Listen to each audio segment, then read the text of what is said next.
You're listening to WPKN 89.5 FM in Bridgeport and streaming online at WPKN.org. Reporting and supporting what matters, this is CT Examiner Weekly. Connecticut was one of 4 states to legalize recreational marijuana in 2021. Now, 5 years later, with sales and revenue stalling, the state legislature has passed new rules to open up the market. I'm reporter Luke Feeney with that story. In 1943, the city of Stamford was given land to be used as a park, forever. But how long is forever when the city decides decades later to use it for something else? I'm Eric Obernauer with that story. State lawmakers have been debating a bill that would ensure the right to panhandle and sleep outdoors on public land. But are local governments ready to get on board? I'm Ally LeMaster, and I have the latest on the issue of homelessness and efforts in Connecticut to address it. And I'm your host, Brian Scott Smith, and joining me and our reporters is Greg Stroud, Editor-in-Chief, and our Arts Editor, Robin Breeding. Welcome to you all. Medical marijuana was legalized in Connecticut in 2012, and recreational use was legalized a decade later. But hardly anyone is calling the state's rollout a success. Whether it's questions about insect-ridden and moldy marijuana, flat sales, or insider access to a cannabis market once pitched as a step towards social equity, our new rules approved by state legislators a fix for what ails the industry. Our reporter Luke Feeney joins us in the studio to give us an update. Luke. Yeah, so the legislation would set new rules for hemp and THC infused products, loosen potency requirements, and restructure the state's oversight of the industry. It passed the House recently, and it now heads to the Senate for a vote. So what's the debate? What are you hearing up in the Capitol in terms of what's driving this? In 2021, Connecticut passed legislation that codified their recreational market. There have, however, been some complaints that the market has lagged. Its prices are too high compared to neighboring states such as New York, Massachusetts, or Rhode Island, and that an illegal market has risen that has driven people to go more towards that instead of buying the more regulated, safer, quote unquote, products. So, some of what I'm hearing that marijuana in Connecticut is just too expensive compared to the neighbors, and the quality isn't as good. That's sort of what I'm hearing, at least from some advocates that are looking for reform. Yeah, that's been a big problem where you've had people going from Connecticut to Massachusetts or New York or Rhode Island to get cheaper, better, quote unquote, weed, which, by the way, is technically a violation of state law. You're not, just like people aren't allowed to come to Connecticut, buy weed and take it over state lines. You're not allowed to go to Massachusetts from Connecticut, buy weed and bring it back to Connecticut. I think just for a clarification point, it's not necessarily a state issue. I think you'll find that's a federal violation rather than the state violation crossing over. Oh, yes, I didn't mean to say federal law. So that's the funny thing is that it's legal in Connecticut, but actually marijuana is federally still sort of this is an illegal market. So it's that tension maybe between sort of state and federal law. And now one of the changes, I think, is legalizing out-of-state sales. Eric, you had a question. So I have a dumb question as somebody who has never smoked weed in my life. What makes for quote unquote good marijuana? And also, why is the price in Connecticut hovering at a higher level than in neighboring states? For the first question, I honestly don't really know, which I'm a little embarrassed to admit. I guess that makes two of us. Ally, you want to jump in? I believe it's the THC level is something, and I know that there was a minimum, and they're actually going to raise that. Is that correct, Luke? Yeah. So in infused drinks, which is basically anytime you see like a THC infused seltzer, I know sometimes it's a beer, but for this part, we'll just call it drinks. That limit has raised from 3 to 5 milligrams. Dispensaries and other retailers are now allowed to sell beverage containing up to 10 milligrams of THC. Robin, you've got a question. So I'm curious, going back, you started saying that there was a regret about the lack of sales, that the revenue wasn't high enough. And I'm just kind of wondering, so is that from the state's perspective that the state's not making enough money? It's a good question. I think it's tricky.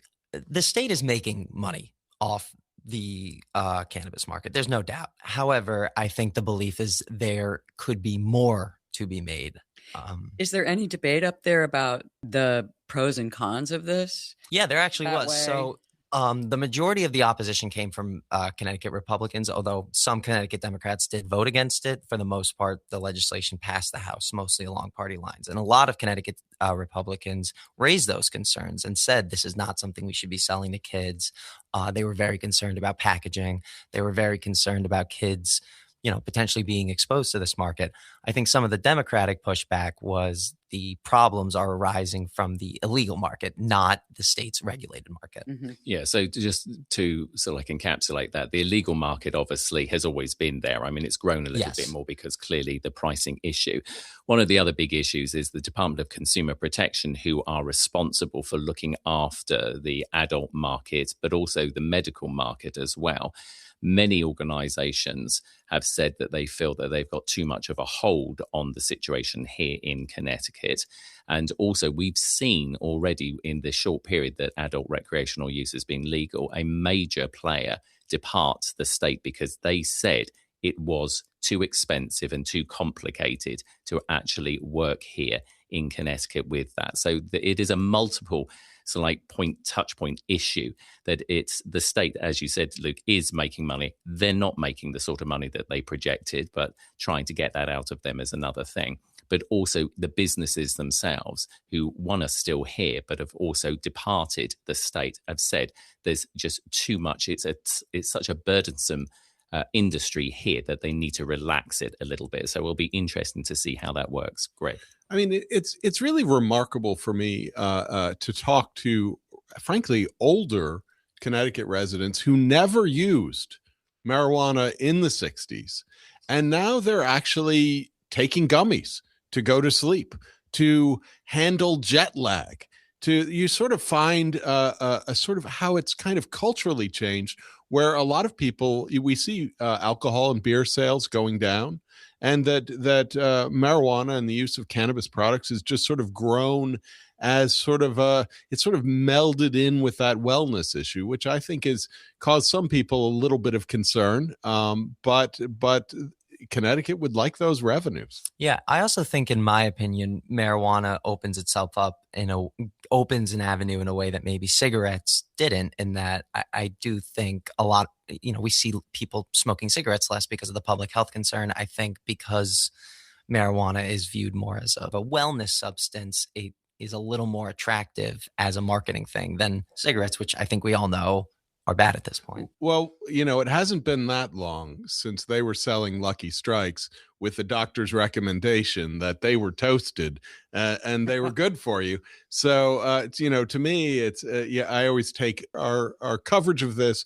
I always take with a little bit of cynicism to know that this is a big industry, just like gambling, just like alcohol, just like anything else. And generally, I think at CT Examiner, we have an ethic of leaving people alone. And but on the other hand, we want to talk about it in a serious way. And, this is money. This is health. And we're also talking about a lot of outside organizations as well, which has been another big issue, that the big players in the market here in Connecticut are not based in Connecticut. They're actually based elsewhere where they've already got well-established businesses as well. Robin, final point on this. Yeah, just curious. I mean, I think do they have any studies yet about sort of long-term marijuana use in the home, because it's allowed now and everybody's smoking weed everywhere.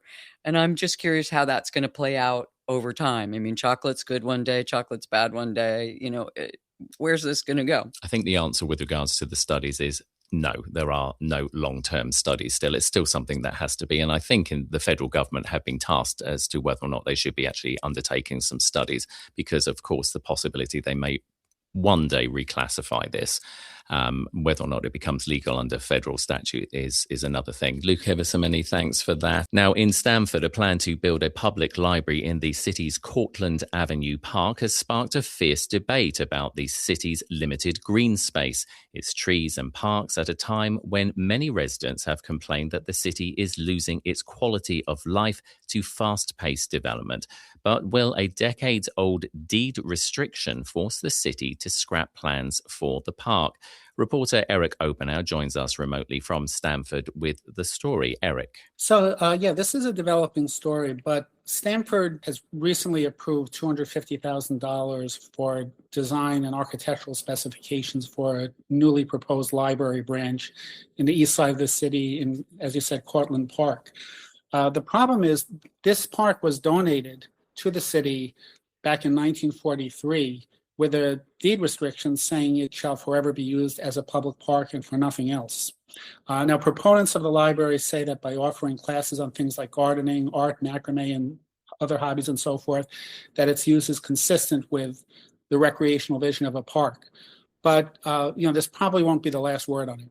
Greg, I think it's an interesting question, like what is a park? I mean, this is something that I experienced as a child. I grew up right next to an Olmsted Park that didn't have ball fields, that didn't have tennis courts, that didn't have all of the sort of amenities that people expect in a park nowadays. It was sheep fields.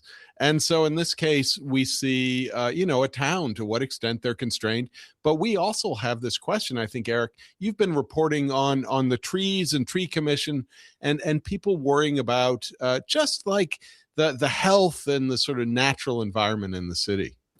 Well, yes, you're right, Greg. And that's particularly the argument of people who are not necessarily thrilled with this project, who like the idea of a library, but say this is not the right location for it. And some have proposed a former community center that right now is, no one knows what's going to be done with that could be a possible location.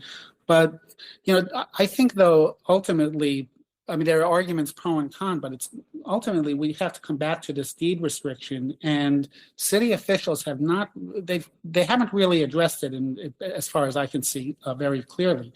That being said, we've all heard the saying that possession is 9/10 of the law, and given that the city now owns this property, if somebody wants to challenge its use as for a library, it seems to me somebody's going to have to file a lawsuit, and then you get into the question, well, who can do that? Who has standing? One of the interesting things is I've dealt with these issues of parks and changing parks on the federal level when they were talking about building high-speed rail through Shoreline, Connecticut.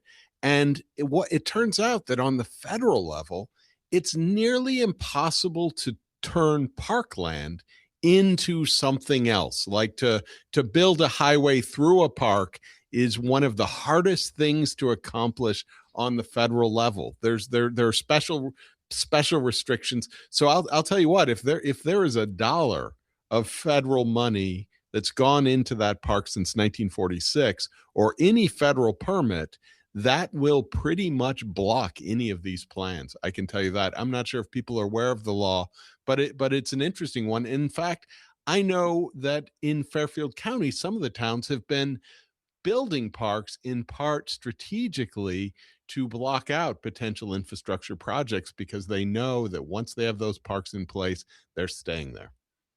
That's interesting. Well, Greg, when you mentioned federal parkland, or federal money, there is actually a federal grant that has been earmarked for this library project. So again, I don't know if that can possibly get into the issue you're suggesting, but I can tell you this, again, going back to my my previous experience as a reporter in New Jersey, you're absolutely right when you talk about federal parkland, because I can remember there was a pipeline proposed through the Delaware Water Gap, which is federal parkland, several years ago, and they ended up having to reroute it and literally reroute it through people's homes and private properties rather than going through a relatively unused area of the park. Robin. It's interesting to think that they're trying to say that the library can be a park, and this idea that we're going to just be indoors all the time and not experience the outdoors and the air. And it's like a park is now indoors. And I find that a little bit troubling myself.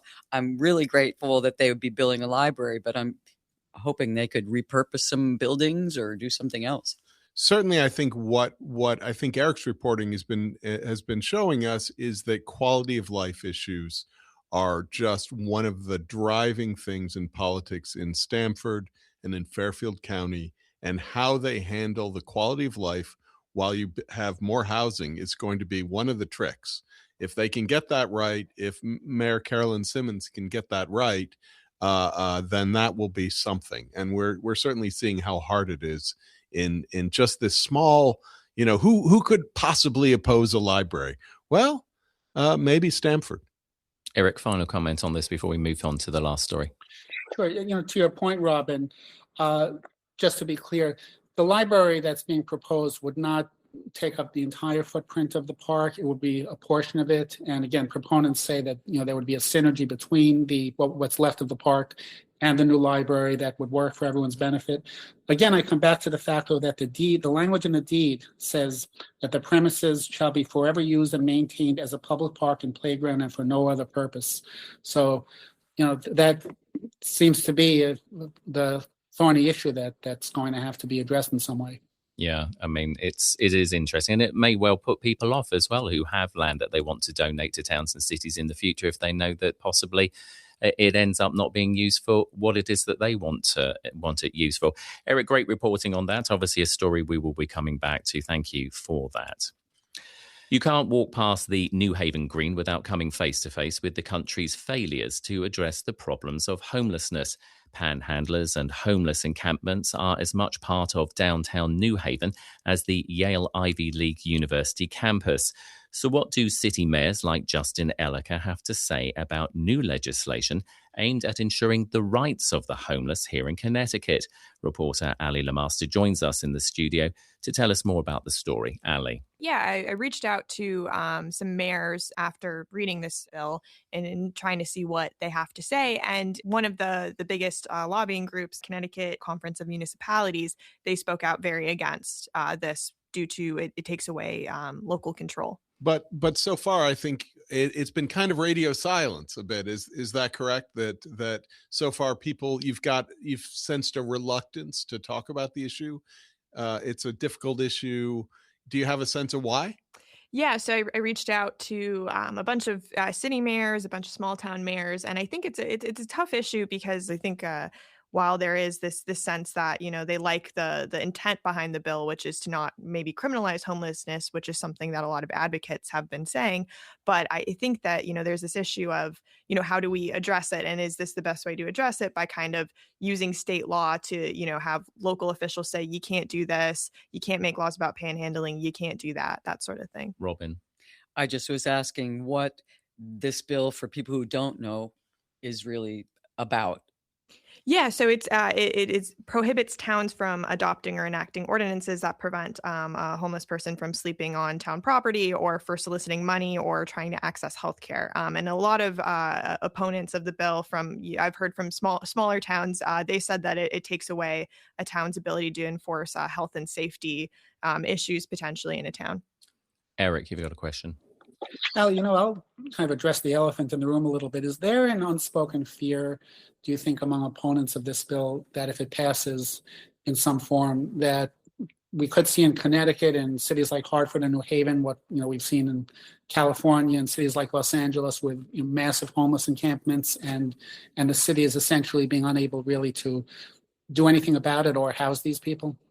I think that's a very real question that a lot of people have, especially, I think the encampments come up a lot in public testimony. I will say that there are, there is a town councilor from Hartford that was like, this is great because a lot of towns in particular, smaller, wealthier towns will kind of thrust their homeless population due to laws onto cities, and that, maybe this will give a better sense for, homeless people in Connecticut, and maybe it will stop criminalizing homelessness. But I think that is a real fear that a lot of people have.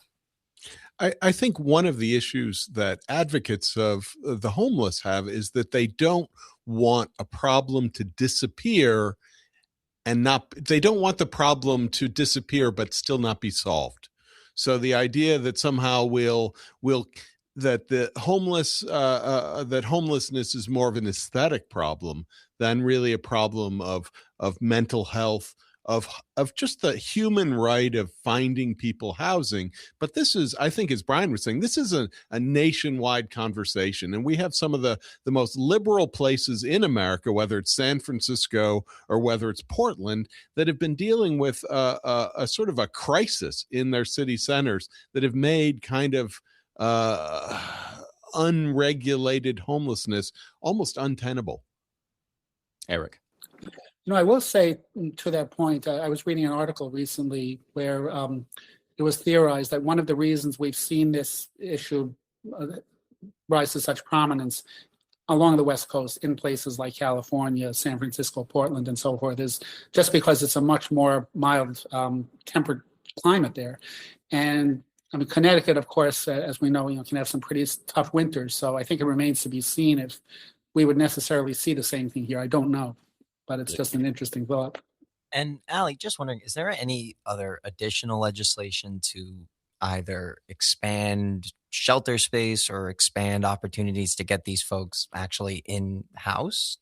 I'm not too sure about what proposals are with that, but I know that a lot of the opponents of the bill are saying that, hey, maybe instead of dedicating time to make a law around this, maybe let's look at what the state can do to expand mental health facilities and that sort of thing. Certainly, we've seen in our reporting on Milford the idea of a homeless shelter with wraparound services, so mental health services, social services, to actually try to get these people care that they need and to get them off the streets. And the point is that to use a shelter is more than a shelter, but as a way to actually find solutions. And so Milford has certainly been leading the way, we've seen, but one of the things that I hear often, and we visited a homeless encampment in Waterford, where the people told us, there are spaces in New London, there are spaces at the homeless center there, but in those cases they didn't feel welcome, whether they didn't feel safe or they didn't feel if they had a drug addiction, they couldn't use the drugs.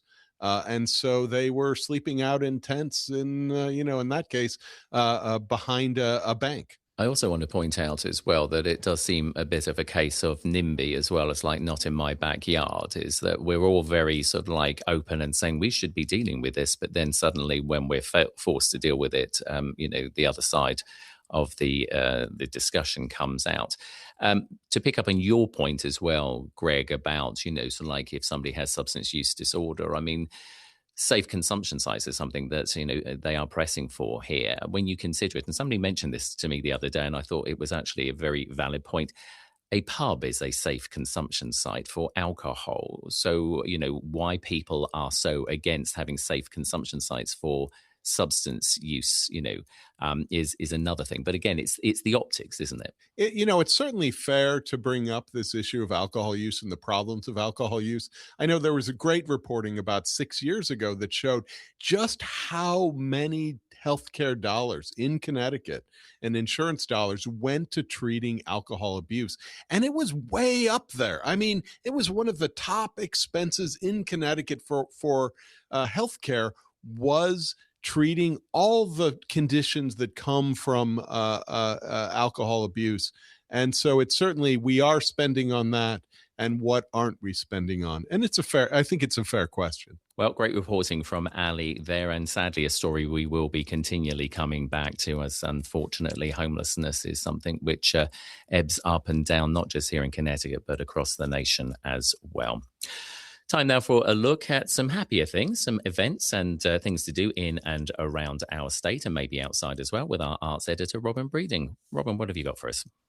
All right, on May 7th and 8th at Yale Center for British Art, we have a symposium called Thinking Through Tea, Art, Resistance, and Global Entanglements in the Age of American Independence. It's a symposium that looks at the objects inside of paintings as a way to look at freedom and independence. I just didn't really realize at first, but I think this is a pun. A symposium is a place where it comes from the word from getting together and drinking. And so in this case, maybe getting together, drinking tea, and thinking about the American Revolution, thinking about new complex ways to think about this 250th anniversary. Terribly British thing to do, isn't it? Sit around and talk around tea. So it certainly does. I mean, and we were talking, Robin, weren't we, before we started recording as well. I mean, this looks like a great sort of like event to go to. But of course, the Yale Center for British Art has the largest collection of British select paintings and whatnot outside of the United Kingdom. We are truly blessed to have that here in the state of Connecticut, and it's being looked after, obviously, by the Yale Centre for British Art.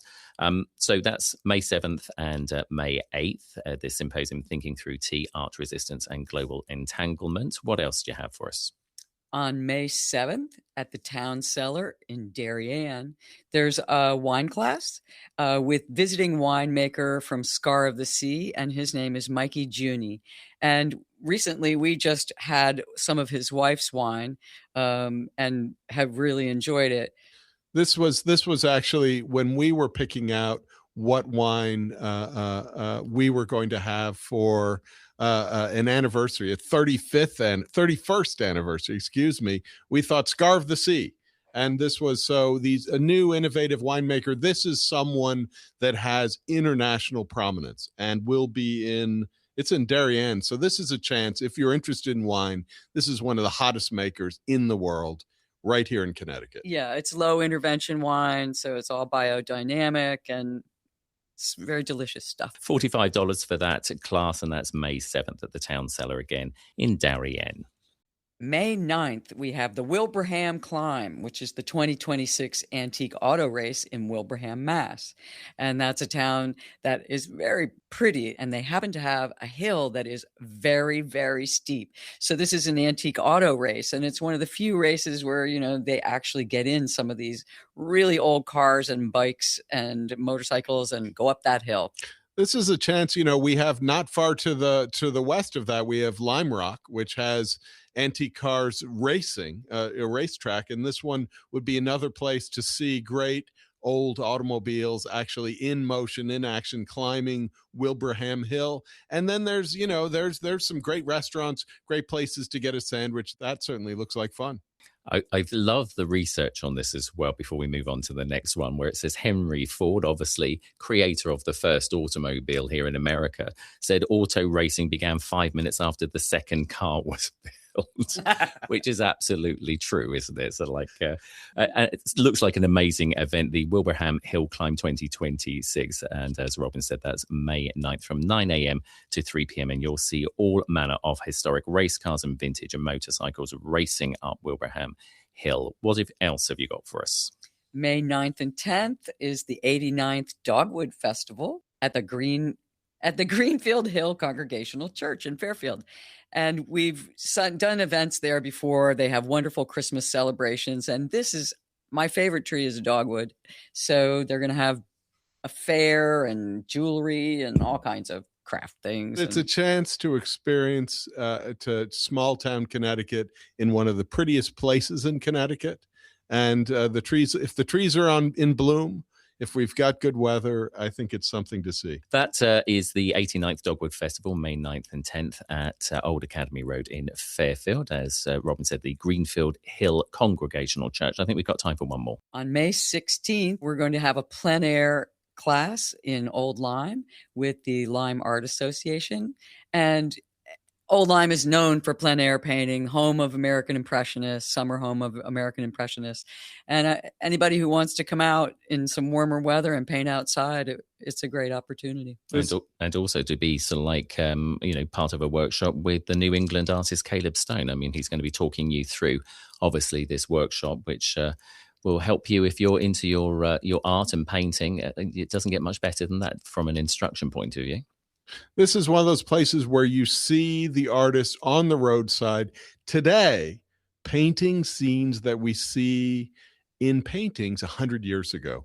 So they're painting this iteration and this history and this tradition in the area, which is one of the really cool things about southeastern Connecticut and the Old Lyme region. So that's the plein air in Old Lyme workshop at the Lyme Art Association with Caleb Stone, May 16th. It will cost you, however, $450 to $500, but well worth it if you're getting that sort of instruction, quite frankly. Robin, as always, thank you for a great selection of events. That's all for this edition, unfortunately. My thanks to Robin, Greg, Eric, Luke, and Ally. Don't forget to check out the digital pages of ctexaminer.com for more stories and our events calendar for all the latest local happenings. And while you're there, don't forget to subscribe as well to make sure you don't miss out on all the week's news. It's just $20 for the year. This is CT Examiner Weekly, reporting and supporting what matters. I'm Brian Scott Smith. Thank you for listening.